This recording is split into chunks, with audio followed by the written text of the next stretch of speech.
Alright, we'll do it on here. So guys, I just hopped on the YouTube. We'll do it this way. So I just hopped on the YouTube and we'll do it this way because there's a couple of you guys, so I won't disappoint you guys.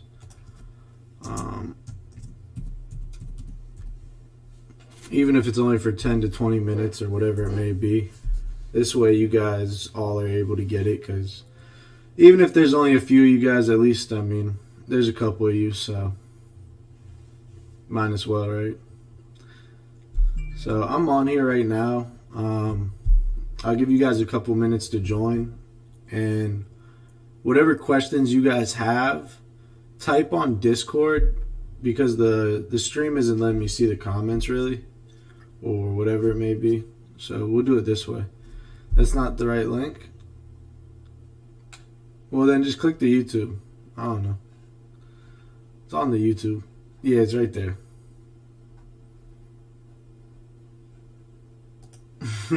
Bro, I'm a big tech guy, Rickster. I'm a really big tech guy. Alright? So what I wanted to hop into, before we start, I'll go over what I'm looking at tomorrow. Go over what I'm looking at tomorrow. What I'm interested in. A couple IV flushes I think are interesting. And things of that nature. So I'll give it about another minute and then I'll get right into a couple names I'm looking at for tomorrow. And get into any questions you guys have. If you have questions, just type it here on the bus on the Discord, and I'll try to answer those. We'll go till about 8:45, 9 o'clock, however long it goes, it goes. I feel like this is the best thing I can do other than one-on-ones, because those are, like I said, I don't want to charge for anything. So those one-on-ones, everything's free, guys. So this is the best way, I think, to answer any individual questions without getting too interpersonal. So give it about another minute or two. Then I'll go over a couple plays I'm watching into tomorrow, what I'm thinking may be interesting, and then we'll go from there.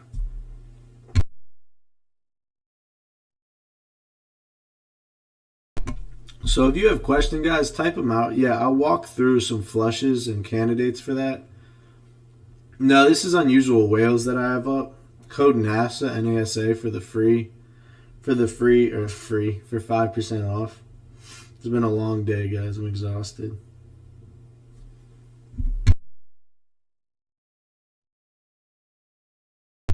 Yeah, so when I'm getting orders, Barry, so essentially when you're doing orders, there's a bid, there's a mid, and there's an ask, right?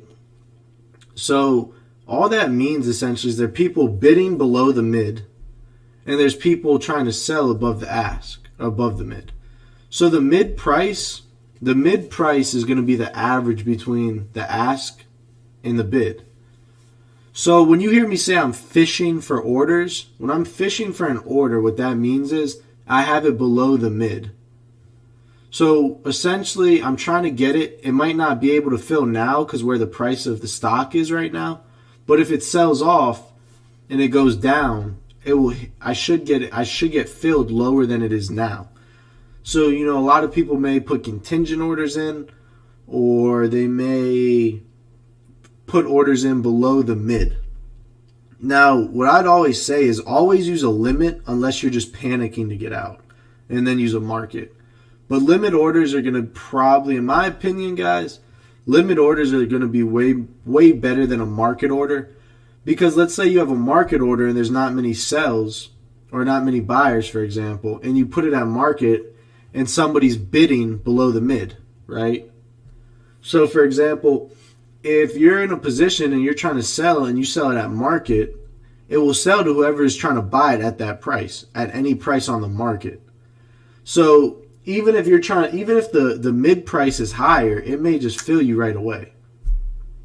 And if it fills you at market, it doesn't matter what the mid is or the limit price is, it will fill you at that market price.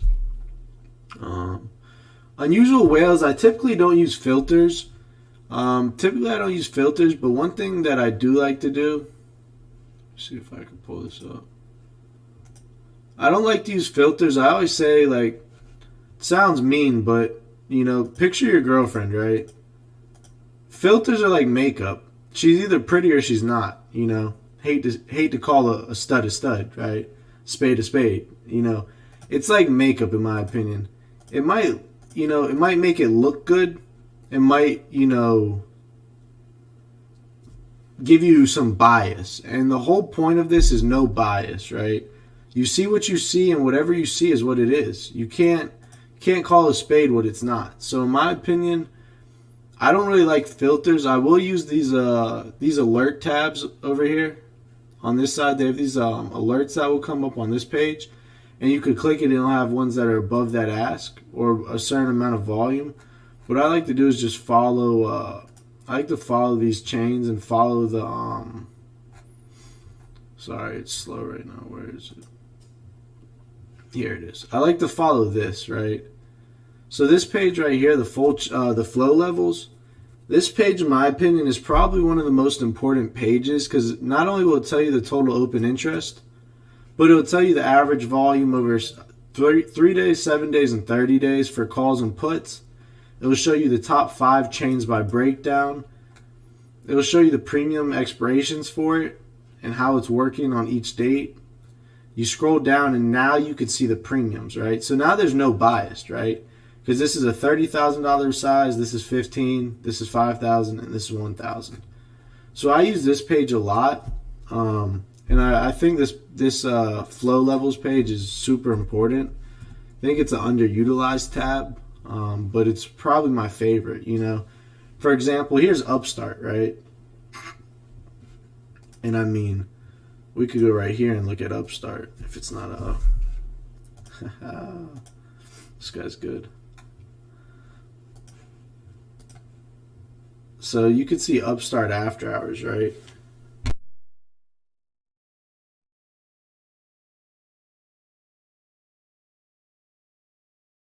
It's a little slow right now because I have OBS running and everything. But you can see after hours, right? It's down 45%, right? And if you come to the flow, you'll be able to see it's pretty much even on calls to puts on total open interest. But one thing to keep in mind, guys, so I'll say this and I'll say it multiple times right now. Hopefully you guys are listening because this is important.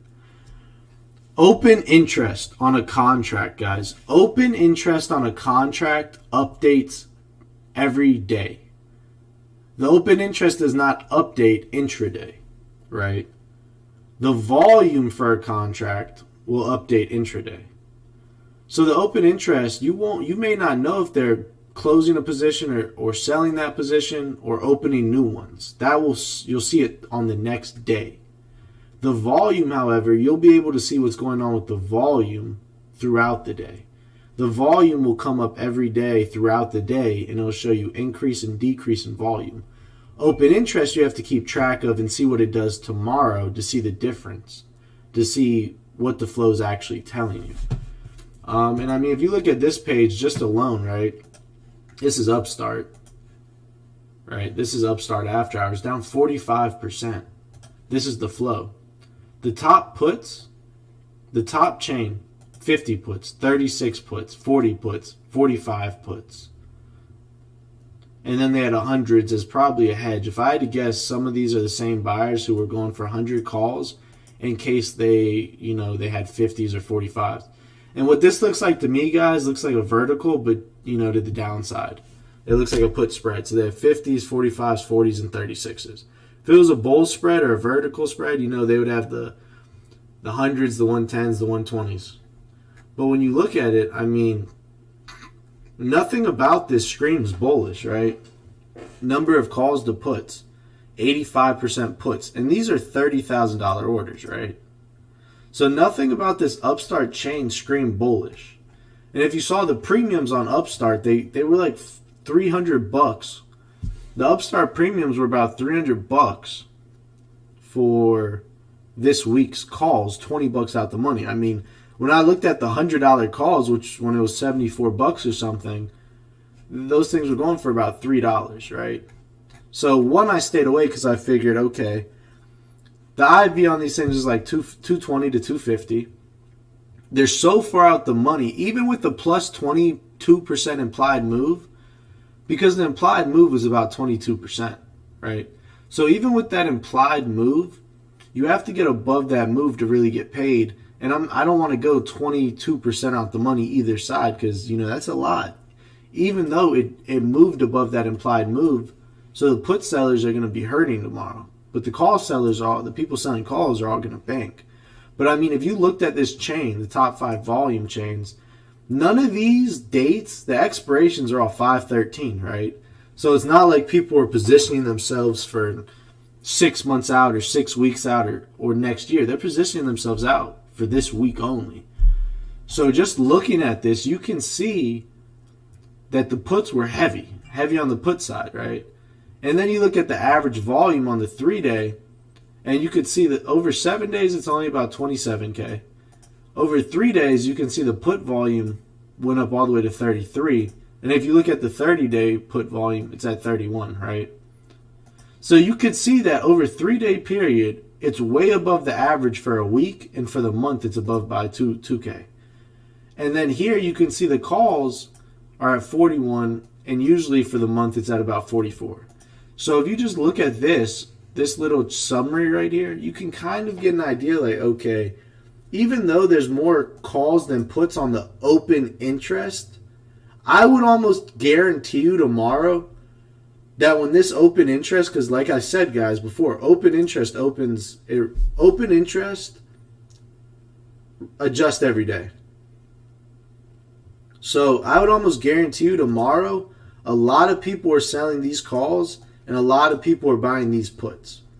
And I mean, if you come down here and look at it, there's dark pool activity that happens. You can see on the dark pool and whatnot, right? Top dark pool trades.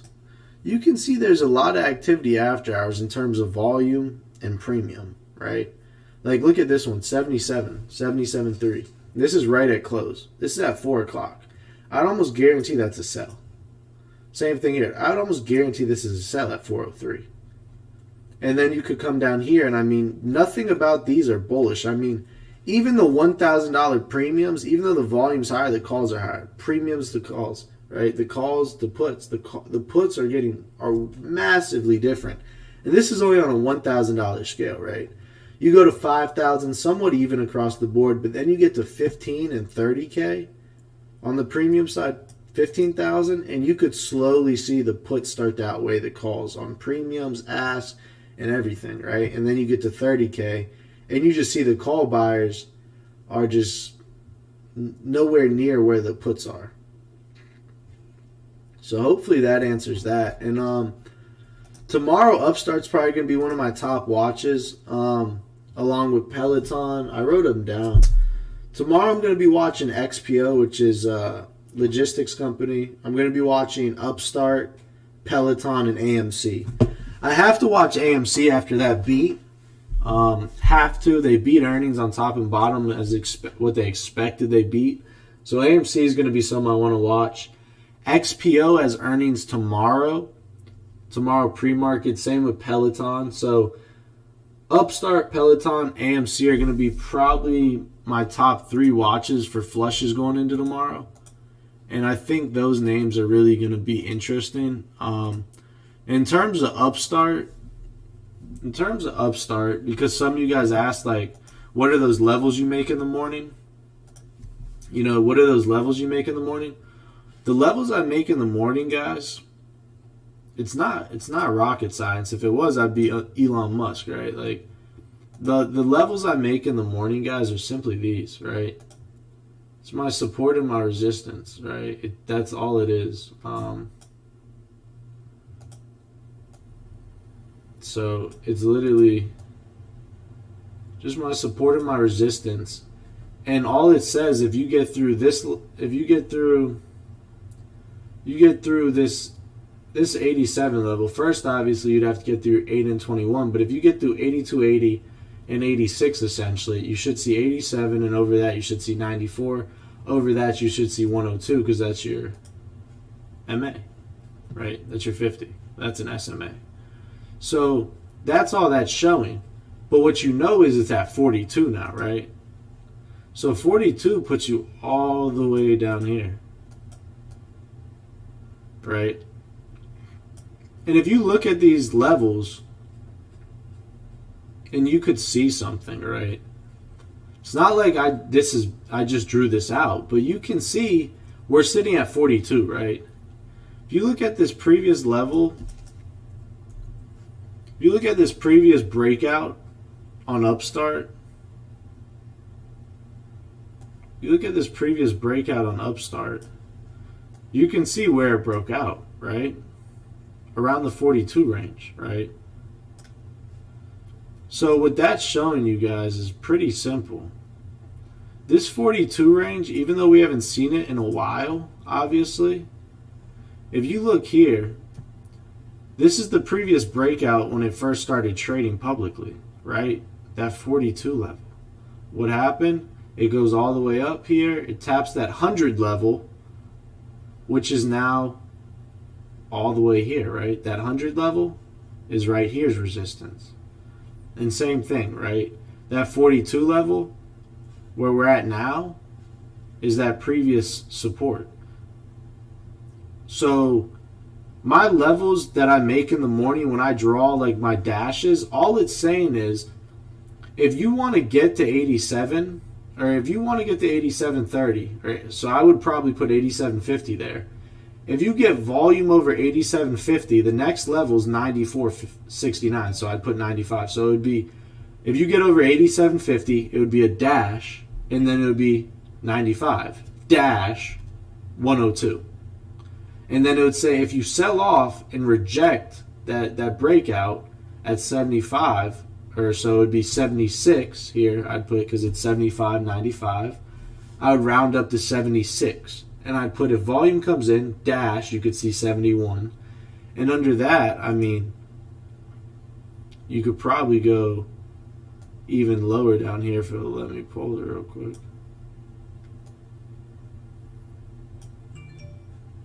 I'll just do it this way. I would say if it can't hold 77, you're possible to come all the way down here to 65, right? So on the upside, I would have my levels as if you could break 87.50, it would be a dash, and then it would be 94. But I would round it up to 95 because it's 94.69, right? So it would be Upstart 87.50 dash 96 dash 102, right? 102, and I'd probably put 102.50. And then on the second level, for the downside, I would have 76, and then I would have my next level down here.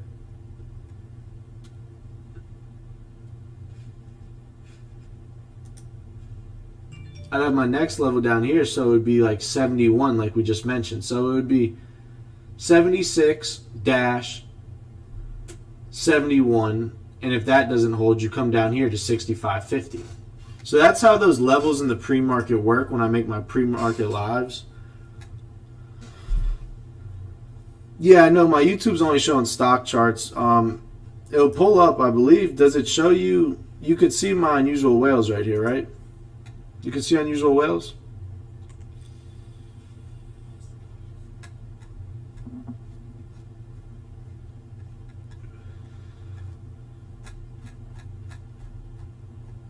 Can you see the unusual whales? Is yes or no, anybody?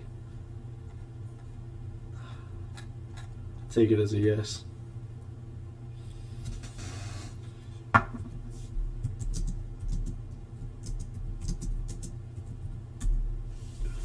Thank you, bro. I appreciate you. So, does that kind of clear up what those pre-market live levels are?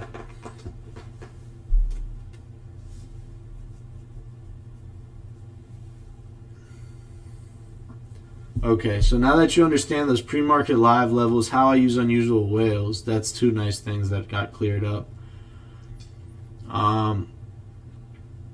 So no filters on usual whales. Typically I go over the flow and the volume on those in open interest, and I watch the premium side, which is down here, and I kind of get a read for it on the minimums and how these things are setting up. And as you can see, Unusual Whales got hit, and Dark Pool as well was hit all day, right? This is before close. I'd assume this is a sell. They weren't buying here at 79, I would assume. And here's some flow levels, right? And these show your premium levels. And then you have your premium by expiration, bearish premium. And then you have these top chains. So that's how I use Unusual Whales typically. And I went over what those pre-market levels mean for me. Boof, my biggest question is identifying when to enter, exit a SPY trade. You smashed SPY all week last week. So I'll use SPY as an example here. I won't use SPX. I'll just use SPY as an example.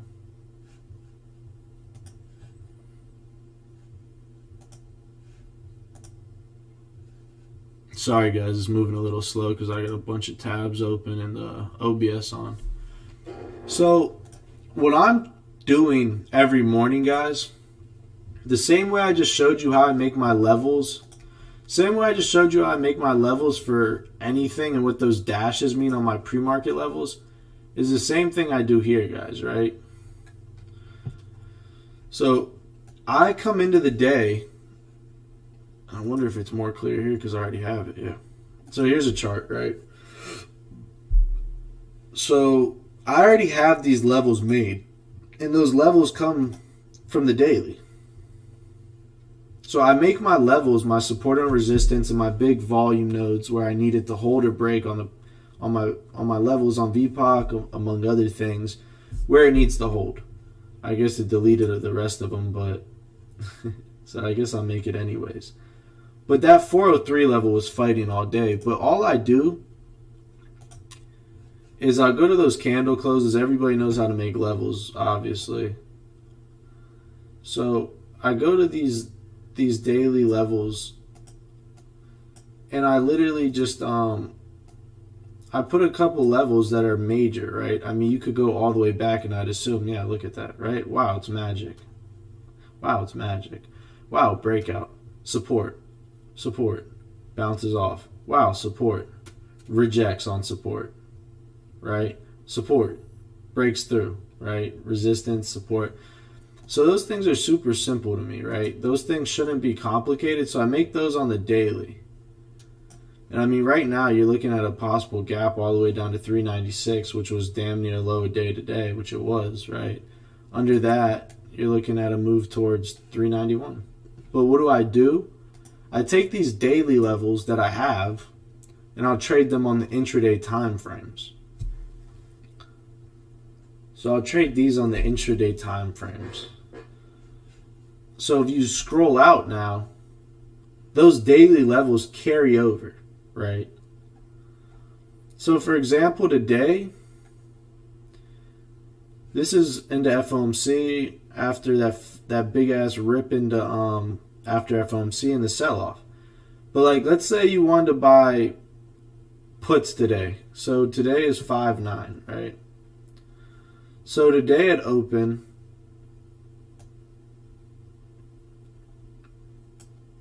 we gap down off open, right? This is 9:30 right here, right? So this is the opening candle.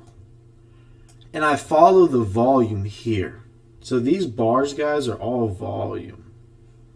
Volume dictates price action. It's that simple. These candles are all made up of volume. And the volume determines, depending on buys and sells, what these candles will look like.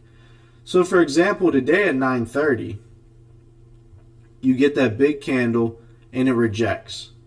So you look for these wicks. You will look for the wick ups and the wicks on the bottom.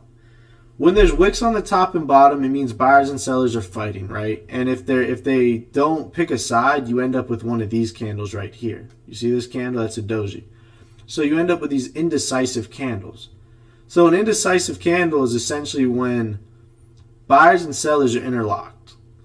There's not too much. It doesn't turn red very much. It doesn't turn green very much because they're just simply, they're fighting. Right? Nobody really has control. Nobody knows till that next candle.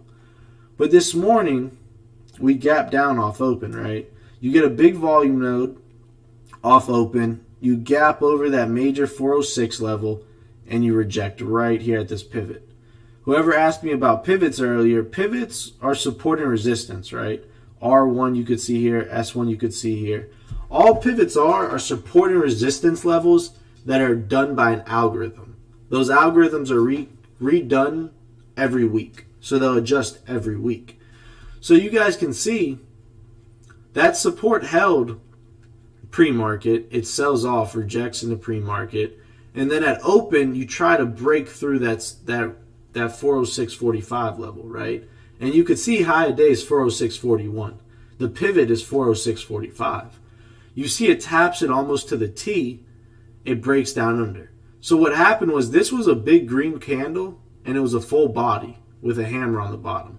So what happened, buyers bought it all the way up, sellers stepped in at resistance, sold it off.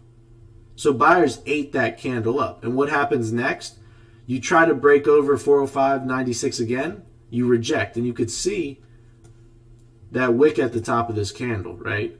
So you can see you try to break up on the biggest volume candle until close, essentially, and you reject at the support, right? It's support, which is now new resistance because it can't get over. And it happened 1, 2, 3 times, right? 1, 2, 3, 4 times. So it can't get over this level, even after getting this massive volume bar to start the day, which was over 5 million or so, right? Because this is 5 million right here. It's about 5.5, 6 million in volume. Can't break over, wicks up, sellers step in, eat that candle up. Next candle, you see them try to get over 406 again, they can't get over. So it rejects. But buyers step in. Buyers step in. So this goes from one big red wick to buyers maybe fighting. And then you slowly see the volume sell off. And you see it reject again. So right here on this third rejection of 406, if you're asking when you should buy puts, this is what you're looking for. You're looking for it to reject off that old support and turn it to new resistance. And then you're looking for it to make lower highs. Lower highs, lower highs, lower highs, lower highs, lower highs. And then when you get to these type of candles, you start to see maybe sellers aren't in control anymore, right? So the sell volume starts to kind of die off and you start getting these bigger green bars. And you can see the doji. So now you get a nice little hammer here, almost a hammer. So you see here it wicks up on this candle, and then this next candle, buyers step in with volume, and then the following 10-minute candle, buyers and sellers don't know who wins. Sellers obviously came out on top because the candle's red, but there's not much, they're not in control. Sells off, and then you get a massive volume bar with a wick.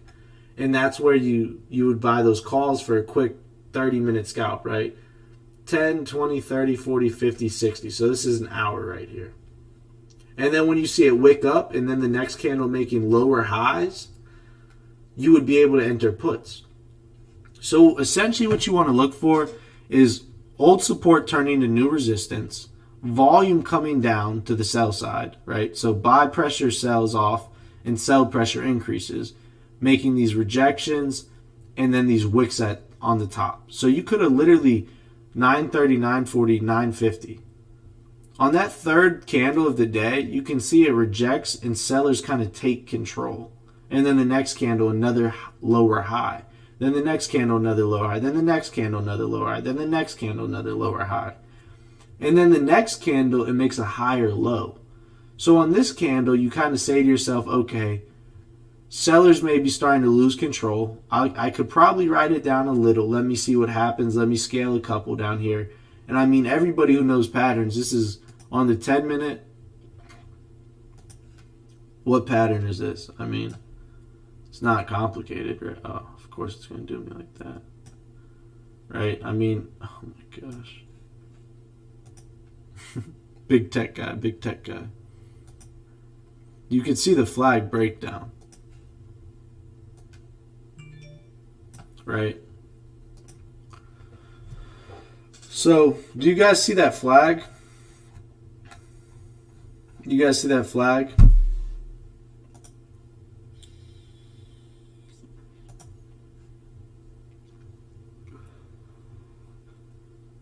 You guys see this flag? It breaks down, right? and it breaks down. Bear flags are just like an L, bull flags are the opposite. And you can see it break down and make that low. But then you see it put in a higher low, so you're kind of start to scale and get a little cautious. Next candle, some more sell pressure.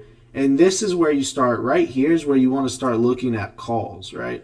So you ride puts down from 940 on that resistance break, right?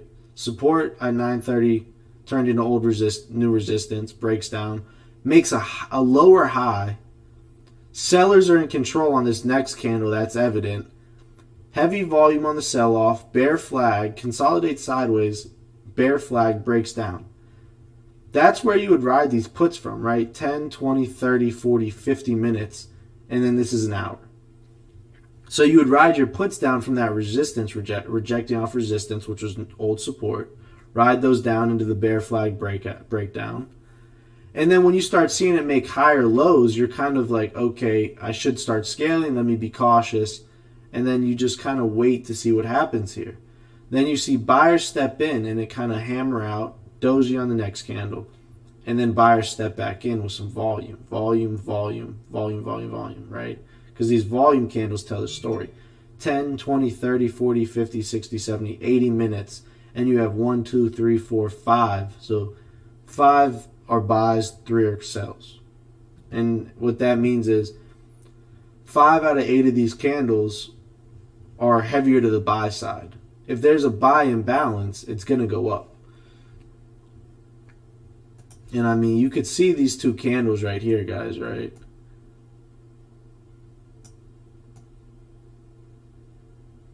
So those two candles right here are where you might start looking to flip the calls, right? So you ride it off resistance down to the bear flag breakdown. You see a higher low, you kind of start scaling.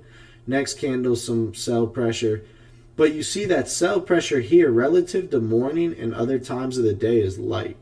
So you don't really need to get into heavy. So you could start scaling your puts and you kind of wait to see what happens in this 20 minutes. And then you see it kind of putting a little wick so buyers step up, and then the next candle is the most volume had since open. So what do? You could flip the calls on this candle, right? So on this candle right here, you may look to flip the calls and ride it for 10, 20, 30, 40, 50 minutes. Then you see it wick up, make a lower high, sell pressure come in, and you could flip right back to puts, right? So that's how I get my entries, guys. I follow the volume and I follow the candlesticks and the wicks on these candles and kind of just ride those up, right? You could see it makes lower highs, excuse me.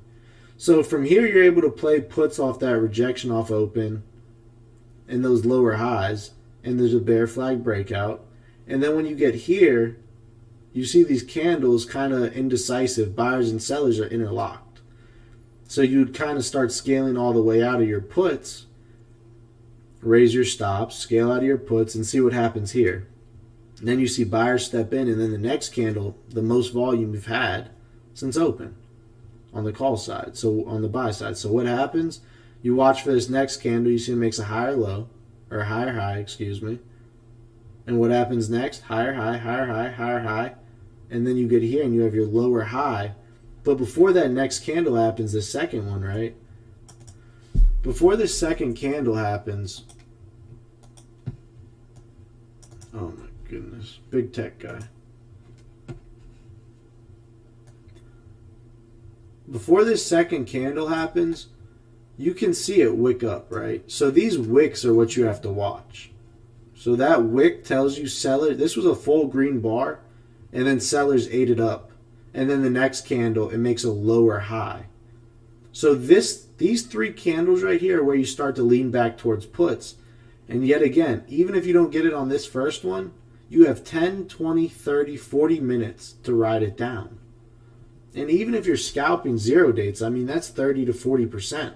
If you get in here, this candle gives you 20% just off rip on those zero dates. If that makes sense.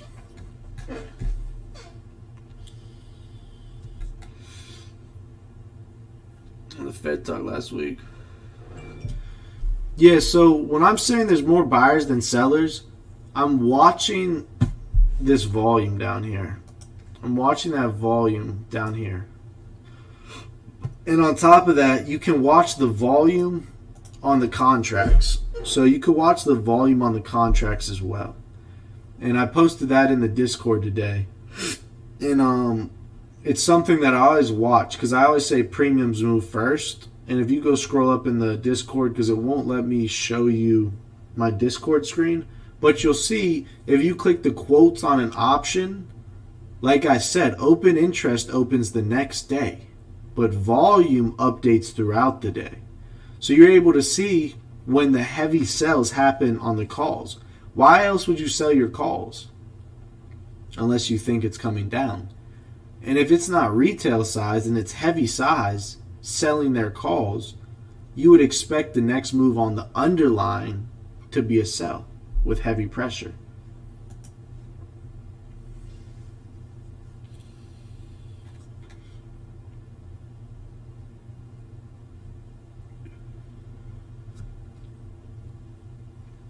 So in terms of swinging, when I swing stuff, I still keep the same rules, right? If I'm up 30% or 40%, like 30-40% on a swing, I'm going to take some size off.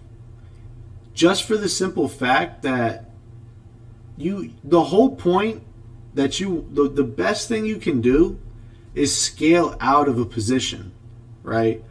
Because the whole point, the way you get 1,000% gain, a 10-bagger, you have to go through 100%, 200%, 3, 4, 5, 6, 7, 8, 9, 10, right? You have to get through 1 through 900% to get a 10-bagger. How do you do that? You have to take risk off the table and turn the trade free. So if I'm up 30%, let's say you have 10 contracts, right?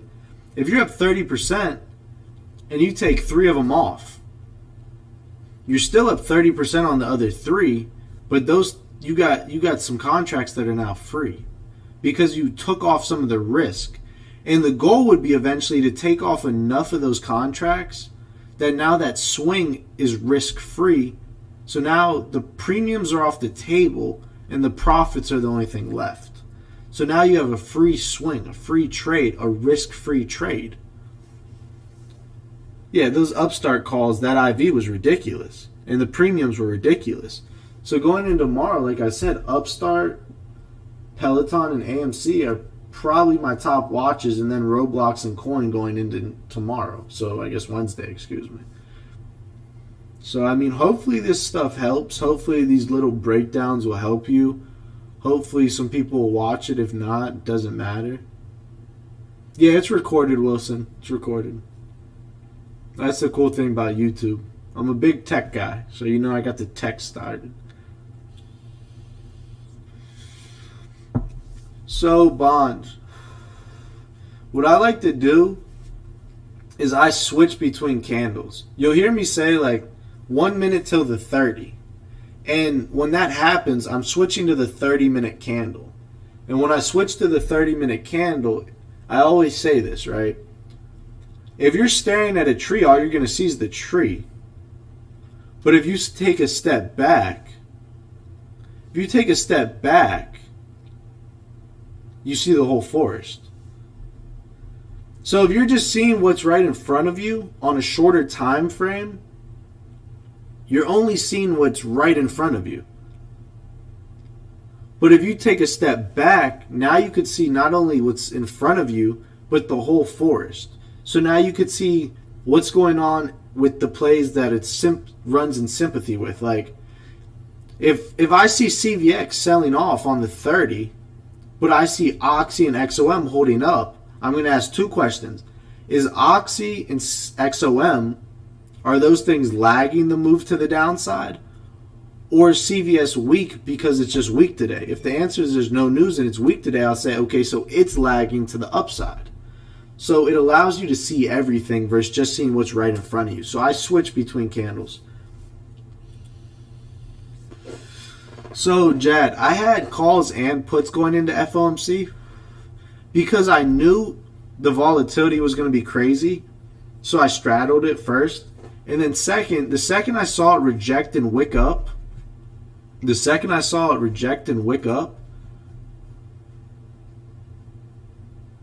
right here, right?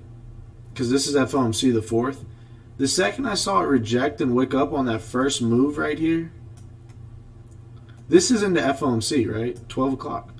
The second I see it rip and then this wick right here is where you get out of your calls, right? That 420 or so level.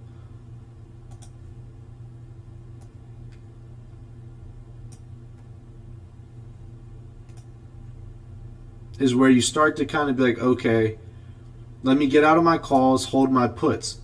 And if you were on live with me, you saw the puts and the calls kept going back to about $5 to $8. So you see into FOMC right after, into the meeting, it rips, right? Excuse me, it was 2 o'clock, my fault. It's so laggy right now.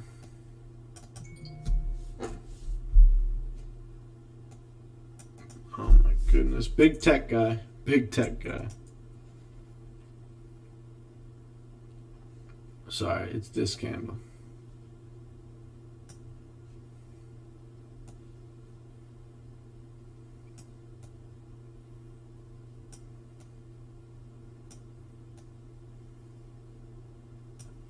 So this is where you should be getting out of your calls. Because the FOMC was at 2 o'clock. So I had both going into it. And this is where I originally got out of some calls, right? On this wick up. I got out of calls here. Rode puts down here. Saw it kind of hold that previous candle low on the pivot. And then it started to move up. So I was back in calls on this wick up. So this candle right here, where sellers took control, because this was one big green bar. When sellers took control at that 420 level, which was big resistance that day and at the time, I knew that they failed to get over it. I could sell those calls, ride puts down. The second it held this pivot here, I knew, okay, let me probably sell these puts and watch calls. And the premium range kept going between $5 to $8. That makes sense.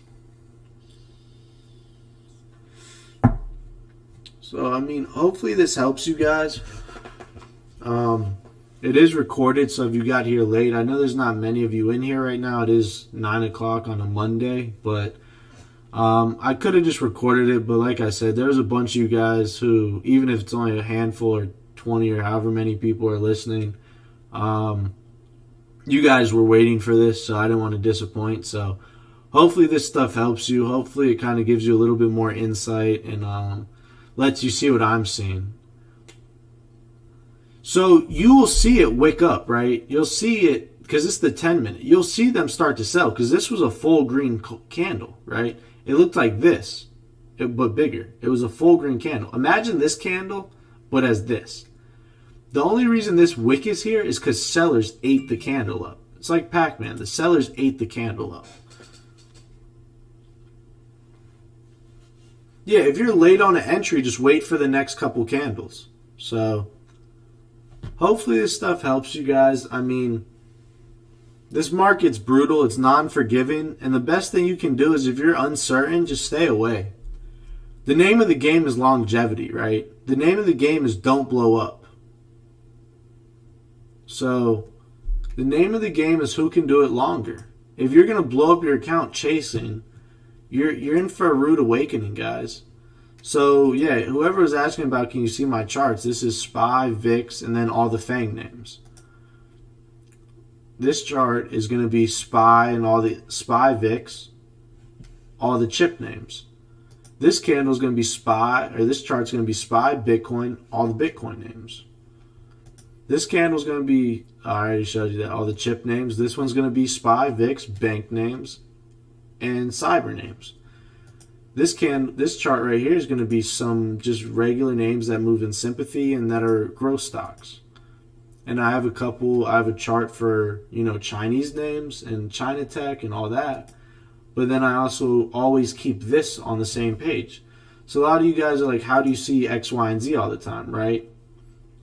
It's loading right now, but if it loaded, which it just did, I can see equities, bonds, commodities, crypto if I click them at any time. I could scroll down and see the sector ETFs, right? So you guys always hear me say the lagger, the leader, what should go, it's because I'm watching the ETFs. I scroll down again, I have every Dow name right there at my fingertips. I have bonds, cryptocurrency, bullish indexes, sector indexes, right? I have market movers, which if it shows up, you'll see. I have most active. I have top gainers. I have top decliners. I could come up here and you'll see all these alerts, right? All these alerts, right? So I try to keep everything at my fingertips because this is me right here, guys. When I'm saying you got to see the forest, not the tree, and take a step back, this is what I mean. The whole market summary, right? You have to see the forest and not what's right in front of you. So hopefully this helps you guys. If you got here a little late, it will be recorded. Don't be too hard on yourselves, guys. 99% of traders fail. 99. It's about, there's only two options. You either put your thumb in your mouth, crawl into a fetal position, and call your mommy. Or you put your chin up and your chest out and you say, I can do this. Right? There's no in between, especially in this market. And if you want it, you'll get it. Yeah, this is stock charts. This is stock charts.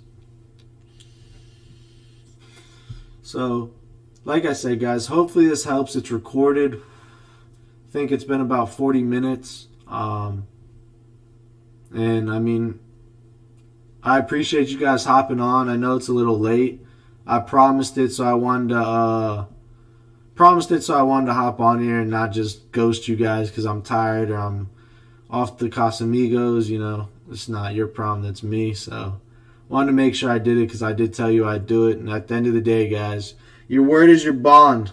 If you say something, do it. If not, don't say it, right? So anyways, guys, I love you, and have a good night. And I'll see you on the bus at 8:45 a.m. I'll post some levels. I'll post the market sentiment. Post some IV flush names, and we'll really hit the ground running again. Love you.